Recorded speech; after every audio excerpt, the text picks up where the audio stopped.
Hello everyone, this is me Aditi educator. आज हम बात करेंगे गाजा एंड इजराइल कॉन्फ्लिक्ट, जो कि इस समय सुर्खियों में है।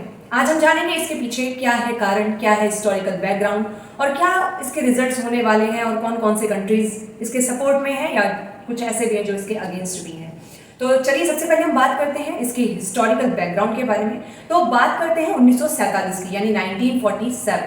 1947 के अंदर पैलेस्टीन नाम का एक कंट्री था जो कि इस्लाम प्रधान कंट्री था, यानी कि उस कंट्री के अंदर किस धर्म को माना जाता था? इस्लाम को।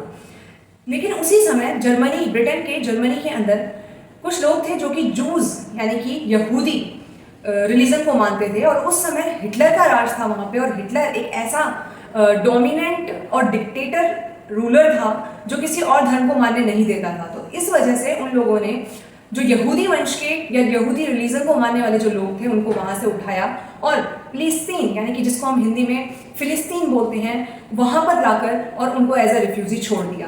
1947 के अंदर पैलेस्टीन और इजराइल युद्ध हुआ था, जिसमें 6 डे वॉर के नाम से जिसको जाना जाता है, और उसमें इजराइल की जीत हुई थी। जी हाँ, इजराइल ने अपने नेबरिंग कंट्री, जो कि कौन कौन से थे? लेबनान, सीरिया, सऊदी अरब और भी बहुत से कंट्रीज थे जिनको इजराइल ने डिफीट किया। और सिर्फ 2 ही इससे मेन है, one is western bank and another one is Gaza, जिसकी और हमास को टेरेस्ट्रियल ग्रुप के नाम से जाना जाता है। यानी इसका रीजन क्या है?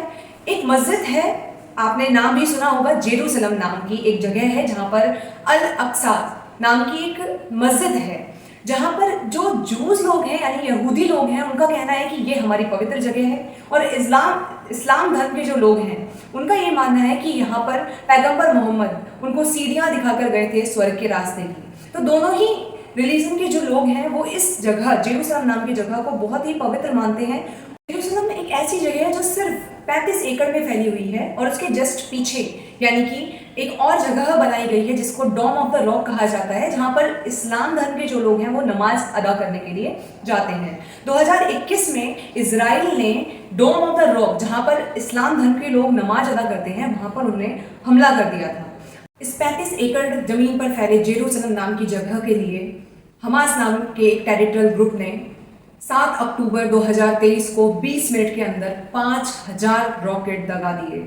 हमास के इस ग्रुप ने ये जो कॉन्फ्लिक्ट है इसे 7 अक्टूबर को ही क्यों शुरू किया? तो इसका ये कारण है कि 7 अक्टूबर को यहूदी धर्म के लोगों का एक फेस्टिवल हुआ करता है जिसे सुकोट बोला जाता है, उसका अंतिम दिन था, और उसी अंतिम दिन को इस हमास नाम के ग्रुप ने पूरी तरह से तहस नहस कर दिया, लोगों की खुशियां छीन ली और बुरी तरह से 5000 रॉकेट इस कदर दगाए कि लोग समझ भी नहीं पाए कि ये हुआ क्या। लेकिन इजराइल एक ऐसा कंट्री है जिसकी डिफेंस पावर आप सभी जानते हैं। कतर, सीरिया, ये सब पैलेस्टीन के सपोर्ट में है। उसी के अगेंस्ट इजराइल के सपोर्ट में कंट्रीज हैं जैसे यूएस, जो कि फुल सपोर्ट कर रहा है इजराइल को, ब्रिटेन भी पूरा फुल सपोर्ट कर रहा है, और हाँ, हमारा इंडिया। जी हाँ, इजराइल ने कारगिल वॉर, इजराइल हमेशा से इंडिया के सपोर्ट में रहा है। जैसे अगर हम बात करें यूएन के सिक्योरिटी काउंसिल में परमानेंट मेंबर बनाने की अगर जब बात होती है इंडिया को, तो हमेशा इजराइल ने सपोर्ट किया है। इसी के साथ कारगिल वॉर के अंदर इजराइल ने हमारा सपोर्ट किया है,